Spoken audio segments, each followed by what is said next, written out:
Alex Hanser here, coming to you on this early morning of, what is it, October 27th in the year 2017. And I feel a lot more relaxed about going into winter off the grid, living where I am living now. I may be snowed in for a period of time, but that's okay. I feel more relaxed about it this winter than last winter. Things are different. The world is still in the same quote unquote chaotic situation.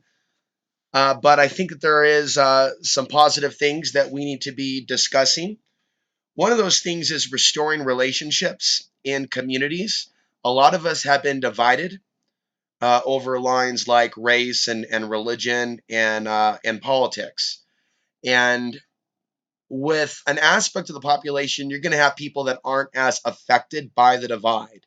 You're going to have some people that are so affected by the divide that it frightens myself from sometimes meeting new people because of the behavior that we see from others on the internet. And sometimes when we're travelers on the road, we become sometimes afraid of dealing with others if we don't know what they're all about. Sometimes, though, the more I ponder this, I see this as part of the Archonic agenda, or the agenda of the spiritual parasites that are waging war on the body, mind, and spirit of mankind. There's a war being waged to isolate each and every one of us. And we need to be aware of that. Now, whatever we do, it should be our own decision. It's my decision if I choose to step back from the grid. But if I want to go into the grid, if I want to make a documentary and I want to do a showing, then I'm going to do that. But if I want to go off the grid and go back up to a mountain and go to another mountain, then I'm going to do that as well.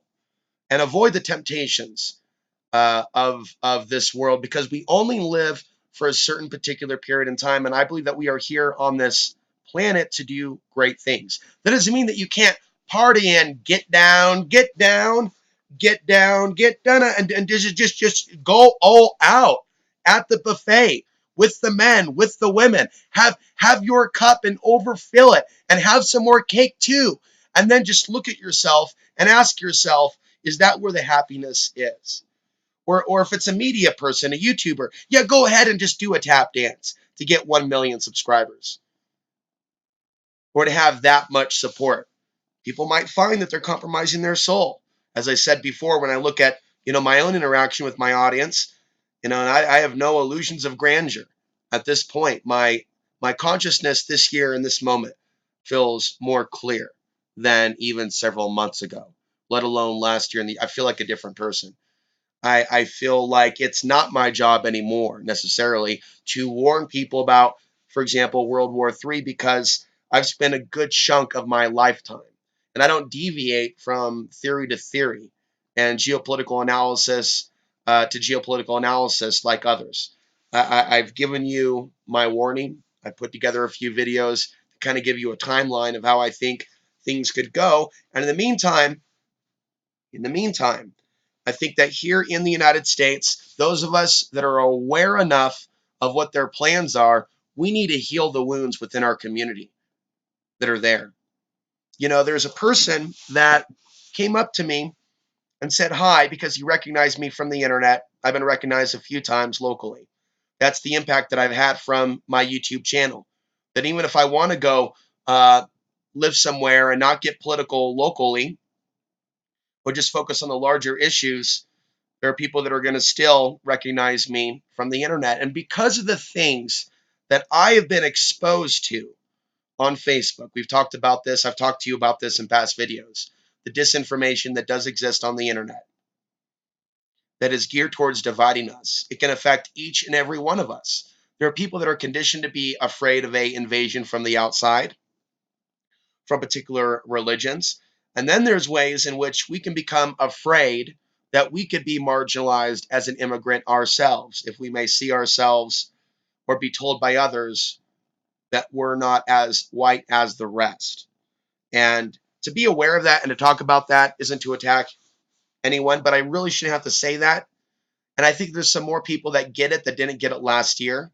They're starting to see if there is a program to divide us across the board based on race, religion, politics, belief systems. So there's a reason why I've been on the off-grid path for many, many years, long before Trump was the president, going back to that video, going beyond the fear of living without money, which I mirrored. And there was a reason why I mirrored that, because it shows that I put out the intention and I was thinking about this way of life back then, all the way back then, even prior to that. And I wanted it back then. I wanted to go off the grid then in 2009, but the means did not exist. The knowledge did not exist. That's why I was looking at Central Oregon. I wasn't even thinking about Colorado on a deeper level. Nor is Colorado the only place that there is to be off the grid. In fact, there's a lot of rules and regulations. While other places, right, there might be some decent places to live off the grid to where there's not a lot of buzz. You see, you want to respect people that are living in certain communities and not over promote certain areas where people. The mistake that I made in 2000 and was it 2012 and 13. It was good that I did coverage of the Costilla County situation. I also didn't realize there's a number of things I can say. Put it to you this way. When someone goes out and they learn valuable information that may take them 9 months or a year of on the ground, um, either investigative reporting or just living a way of life, and then maybe leaving that area and coming back and getting to know an area intimately, that is valuable information. So there are certain bits of valuable information that I've been able to come across in my travels, and I've developed, an understanding over time that the creator, whether or not you believe in God, but that the ultimate creator of all that is. And I'm not a member of any religion, but I believe that you can tap into this, even a vibrational frequency of conversations with God or with the creator. I feel that this has always been with me. Don't want to get long-winded now. I've always believed that I've been divinely protected by something. I've always felt tortured by the devil of this world and mocked by his demons or his archons, or the people on this planet that almost seem soulless, that are unconsciously holding up the matrix or the system, the never-ending war machine, the blood sacrifice matrix system that we're in right now. I believe this is my calling to speak against what is taking place to our species, and to do it from a place to encourage people to go beyond the illusions of race. Because I'm speaking from a perspective that's looking at the world situation from a larger perspective than where a lot of people are at. And I'm not going to water down my message. I'm actually going to keep zooming out to the best of my ability to look at a widescreen, large, big picture perspective. So, getting back to some other stories, but also discussing with you the macro. And then, if you learn about early Gnostic thought from old Europe, something that seems to be close within my heart, things and events that took place in Europe after the time of Christ. I don't know why these things are very close to my heart, but they are. And that's why I ask that people draw their consciousness to this arena of what the real teachings of Jesus Christ actually are. Because there sure are a lot of people out there that say that they are followers of Jesus that don't seem to be working very hard to promote the teachings of Jesus Christ, but to also look at maybe other historical facts that have been taken away from us about his travels. About his travels. There are allegations of a Jesus that traveled throughout the Middle East and India as well as Egypt. And the reason I bring this up is because it seems that there are people that are more loyal to religious thought and archonic rule. Archonic is about a frequency of control, authority, or bowing down to authority. It can even be described as an adjective. It can be described as other ways as well. So this is a period in which a lot of people are trying to break free from the soul prison matrix. And I'm not alone in seeing that there's a pattern in people looking for answers. And again, I would encourage you on this morning to go with the flow. When you're feeling the call to start researching something, to start meditating, It may be a one day out of the whole month in which you're like, you know what? I'm feeling like the one thing that I need to do right now is shut off all communications, all cell phones, all YouTube and social media streams, and sit outside under the sun for a prolonged period in time. And I do think that we should be exposing ourselves to the power of the sun. I do want to thank that one person that sent a comment. uh, he was noting the last geomagnetic storm. This is a comment made on a recent video where I'm doing an ebook narration. There's many more parts to come. I'll probably get back to that in the next few days. Maybe I'll do part 2 next week, part 3 the week after that. But an hour of content is a fairly good amount of information to digest and cross-reference on your own. So we'll go through part 2, we'll go through part 3, we'll go through part 4 in the weeks ahead. I'm not going to oversaturate it. I want people to go back and don't even bother watching it. Just listen to it. Maybe take a nap to it. I don't have any meditation music to go along with it, but some of my videos are really custom tailored for you to kick back and just relax. Some of the other videos, and trust me, the bills do not get paid with 50 views on a video, even if the ads are there. Notice the difference between my channel and others. I'm not complaining, but I'm letting you know, for me to actually make it, and thank you to those that have supported and have signed up on Patreon, but I rather just do what needs to be done to make ends meet. So what that entails is that I'm going to have to be creating more content on this channel. And even if I want to just keep it on the spiritual side of things, there is a strong argument to be made that to try to make a living on YouTube, you got to cover different topics. You can't be lax on your laurels or morals, I guess, or whatever, as they say. I can maintain my ethics and morals and continue to report on things within the proper context. But I'm often going to be providing a spiritual perspective without forcing my views on you. But I need to give an open-minded, out-of-the-box spiritual perspective on these current events that are taking place, and to continue to discuss what is taking place on our planet spiritually. I can't gut out current events. They need to be discussed. However, I need to know my own body, and I need to stay healthy and not become an unhealthy Alex Ansary, but a healthier Alex Ansary. So in order to do that, I have to take advantage in a positive sense of the space that I have from other people. I may walk outside for a certain period in time, or watch some movies. Yesterday was movie day for Alex. I watched Superman 2, Superman 3, and was looking at the Archon allegory, of the battle within of good and evil. Um, and I wanted to speak to that as well, because Superman 3 very much has the allegory of the Archon embedded within the movie plot. I also watched Prometheus, and of course, I'm looking at Indiana Jones and the Temple of Doom, that DVD that I recently bought recently.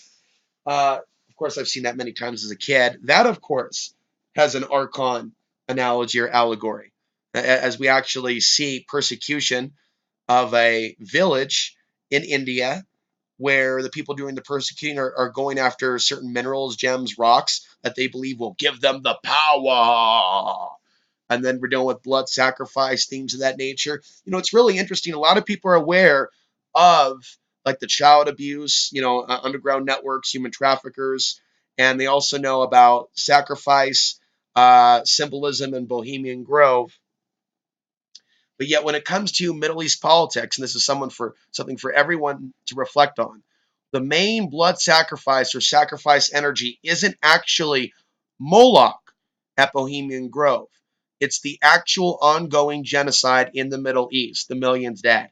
Anyone unable to see this is lost. That doesn't mean that if you're lost, that you're a bad person, that you can't be brought back to a place to where your consciousness is quote unquote saved, right? To where your consciousness is saved. Your mind is now free. You're able to see reality as it is. And that's where I want my listenership base to be. I want to help you see the light.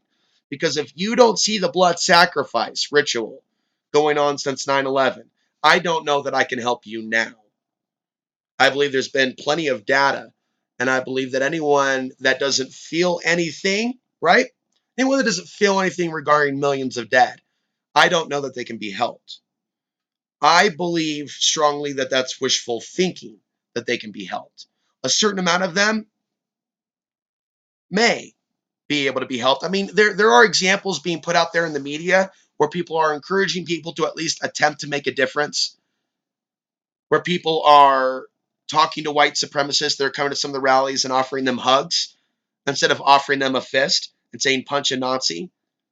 And so I do think there is value in not responding to hate with hate, but responding with consciousness. Now, that doesn't mean that by responding with consciousness or responding to hate with love and knowledge is going to win that person over.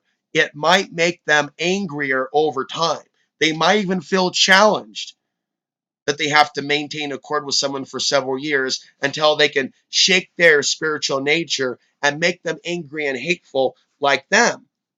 People need to be on guard against such infectious energy on the internet. And as someone who's a public speaker who talks about things that are unpopular with certain demographics, that even trigger some people to go into cyber stalk mode during certain periods, certain full moons, certain celestial influences, we will see a peak out in the human behavioral reaction, the sociopathic, psychotic, possessed is a perspective some would have, not so much those that don't believe in such a possibility. They may just simply describe it as a psychotic break or a sociopathic behavior. But whether you're it's just like politics, whether you're on one side of the fence of believing that it can happen, that human consciousness can be hacked, or whether you're on the side of the fence that human beings can show signs of mental health. Whether you call it a tomato or a tomato, what we do know is that from coast to coast, it's happening.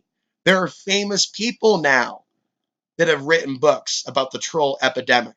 There are full on documentaries about stalkers at this time, about what is happening to human consciousness. But it's not just within the borders of the United States, it's on a global level. And the question is, why is that?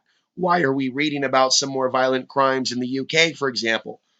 Rapes in India, for example. Other horrific things taking place. Muslims being killed by non Muslims, but Muslims being punished for the crimes of the non Muslims. For example, those aren't Muslims, those that are masquerading under the names of certain groups in the Middle East that many people believe have been organized by U.S. intelligence agencies. And so if you look at the most amount of people being killed by those groups, it's Muslims. That's pretty horrific, A, that that's happening, that much bloodshed in these countries. But that people aren't going, wait a minute, wait a minute.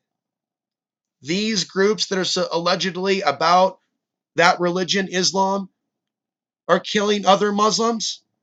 This doesn't make very much sense, but it does if you're looking at it from a perspective of that part of the world has been marked for extermination.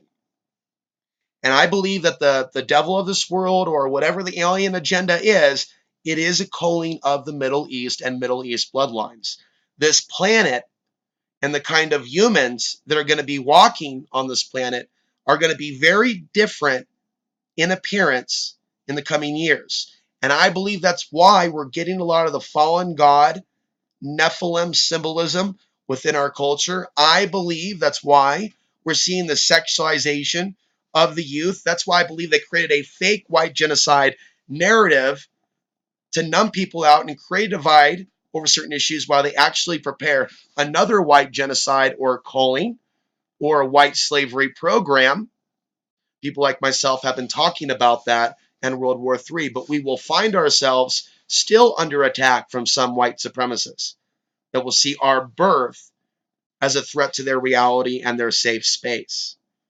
So it's very important that the powers that be destroy as much of the peaceful social fabric before they start to push the buttons for the global war. Okay, the purpose of the internal chaos and racial tensions is so that the people don't help each other. when they're in the same situation without food and water. They want to create a situation on the West Coast and other places where people will willingly traffic their brother and sister, in many cases their sister, or the female population, which is in a general sense not ready for the white sexual slavery. Do you know what it's like to be laughed out of the room, A, for even bringing that up for the course of a decade? White sexual slavery, World War III, plans for the West Coast. But to also find yourself a target because of your very birth. And then to be shamed for sharing things that other anonymous people would never share in a million years about their life, their strength, their hope, their experience, their knowledge, their wisdom, their ebook.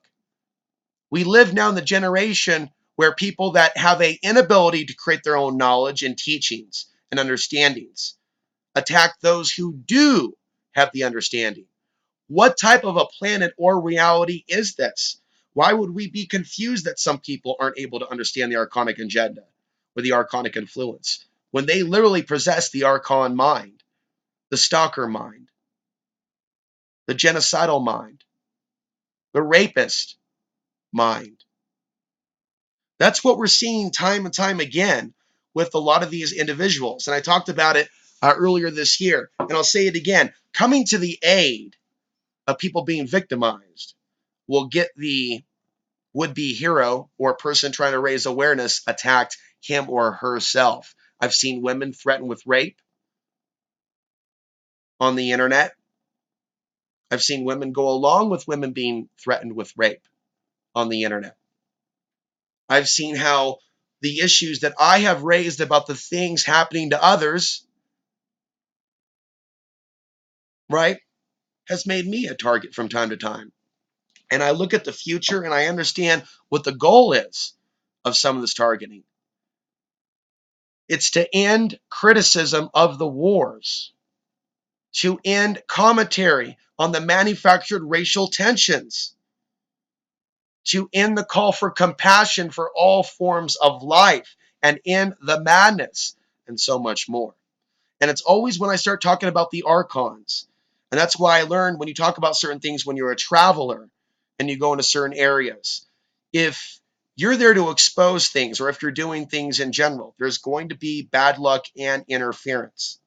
But it doesn't mean that it's, what's the word I'm looking for? Not only is it not the end of the world, it's natural. It's normal for the devil of this world, for the demiurge, the archon of this world, to create problems for those that are attempting to walk in the light and help people escape the soul prison matrix. Because to them, those souls are food. And to them, anyone trying to free the souls from those that are feeding on them, they will be considered an enemy. It doesn't mean that they can be totally taken out. It means that they will be targeted. Now let's talk about Superman, and maybe I'll attempt to show some video. It is likely that it'll end up blocked if I attempted to show you video of it, but I can talk about Superman 3 in general. See, a lot of people don't think about maybe a deeper meaning behind the Matrix in certain movies because it's all, kid friendly, and for the most part, Superman is. But there's certain things in there that seems to be almost symbolism of the fallen gods. Certainly with Superman 3, we have the battle of good and evil. We have the good side of Superman fighting his inner demon or his inner archon. The possession, after a form of kryptonite was made in an attempt to kill Superman, and it was made with a computer. They were unable to find one of the ingredients needed for kryptonite, so they went with unknown, and Richard Pryor, who played the character, the guy who made The Rock, put tar in as the last ingredient. Once it was in the hands of Superman, he lost his ability, if you will, to continue to be a Superman in that particular moment because he lost his passion to help the people. He became an evil Superman. And definitely some good acting on the part of Christopher Reeves. He even seems like a different person, when he's playing out that role of the dark Superman, the Superman that doesn't care anymore. The Superman, I thought this was interesting. The Superman that flies, that's ready to play the role of the Superman who's going to basically have sex with the semi-hot blonde chick or the girl that's playing the hot blonde chick. He's like, hey, I don't need to go save that bus. let's get it on right here. There's actually another girl, a redheaded girl. She's like, I don't know about that, Superman. I think you might need to go check on the people about to die on the bus. He's like, no, seriously, let's get it on. He's like, no, I really think you should go. So he goes, all right. His higher self steps in and he sees what's going on with the bus situation. The people had already fallen. And the guy's like, well, Superman, if you can only get here just 1 hour earlier, well, we would have been fine. So he's, a little bit of guilt starts to uh, come into his consciousness. And so for the first time in the Superman series, the topic of spiritual warfare is brought out in the mainstream. And literally the idea of Superman being possessed and a little boy going, Superman, Superman, you're good. You can come back, Superman. Come back, Superman. Because he starts doing some really bad stuff. He starts tearing stuff up and, being a prankster and, pushing over buildings and whatnot, like that famous building in Italy that's, at an angle. The bad Superman changes it to be a straight building. So the guy who's actually making models of the building out of clay is all upset because it has to keep changing every time Superman changes the building position. So bad Superman hears the voice of the little boy, and the spirit of the little boy is getting through the archonic interference of Superman. And the higher self of Superman hears the sound, Superman, Superman, and his consciousness starts overriding the archonic influence. There's a role that I'm playing also, pleading with your soul to wake up, and people around the world from their illusions, from their dark side. So Superman falls into a junkyard, and he's in so much pain. The guy's like, oh my God, let's get out of here. Like Superman's screaming, he's having a breakdown. Think about people screaming, having a breakdown. Are they really lost or mentally ill? Or is there a battle happening within them? So then we see the split between nice guy Clark Kent and Superman. And even though Clark Kent is a nice guy, he, obviously, through the power of his mind and the power of will, had enough strength to take on his archon self, take on the beatings from the archon. No matter what the archon Superman threw at the Clark Kent Jesus. I mean, the Clark Kent, I guess they did say that Superman is an allegory for Jesus. I thought maybe Superman might also be an allegory for Thoth, or for, that's maybe another video for another time about Superman being a metaphor for a Atlantean being, and the world that Superman came from being something akin to Atlantis. But that's just something that came to me from also watching Superman 2. Or maybe the idea of Superman 2 and those other fallen beings with the powers of Superman being like some of the other deities that helped bring forth civilization, those beings that ruled over civilization, masquerading under the guise of God. But wrapping up this and then ending this podcast, you can learn a lot from movies if you learn to see the allegories, whether the director meant to do that or not. Sometimes the allegories and the archetype of the battle of good and evil will find itself over and over and over again through synchronicity, even if the writer didn't intend that. It's like the knowledge and the story of this battle within is being retold and retold and retold, as the Superman story and plot itself seems to be almost familiar and an echo of other ancient tales, or a mixture of such. In the end, Clark Kent prevails over the fallen Superman, and then he also goes about using his powers to undo the damage that he did. And then the story continues. I would check it out. It's definitely, of all the Supermans, very, very interesting, especially the AI theme and the idea that's very subtle of a dark archonic spirit or demonic spirit uh, coming into the power grid and then literally attacking Superman. And here we have AI and the idea of psychic attack. There was just a lot of subtle things. Yeah, a lot of psychic attack symbolism and allegory in Superman 3. The last thing I want to mention is, collective prayer has power. And there is someone that does have, who sent an email in, some problems at home. And while I can't help physically with certain things, again, I wonder about the power of prayer when 5 or more of us pray for the same person at the same moment. Okay, so I'm going to describe to you the situation. Letter of the first name is P, and they do say when it comes to prayer or healing that you need to get permission first. So someone expressed, just some general pain going on in a domestic situation that I would describe as potentially dangerous. And I believe that in some cases, the power of prayer may be able to help the situation. So I think that we should direct for at least a few moments a focused thought. If you can look at the wall and breathe in and out, and maybe as you breathe out, you focus on that affirmation that this woman will be safe. This woman will have safe passage in her attempt to heal the situation or get out of a bad relationship or to relocate from where she is on the planet to another place. So send positive love and light and healing to that situation.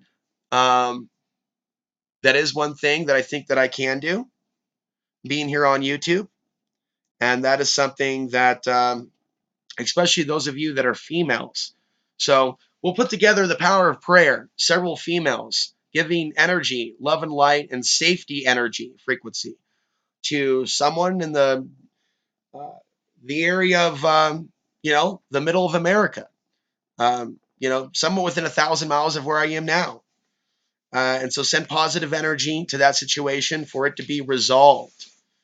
So a number of female listeners thinking about that, sending that healing energy at the same time this morning to that person for that person's prayers to be answered, for that person to remain in safety with whatever situation they have going on. In the name of Jesus, amen. And so much more. So with that, we will end this podcast, and I'll be back with more.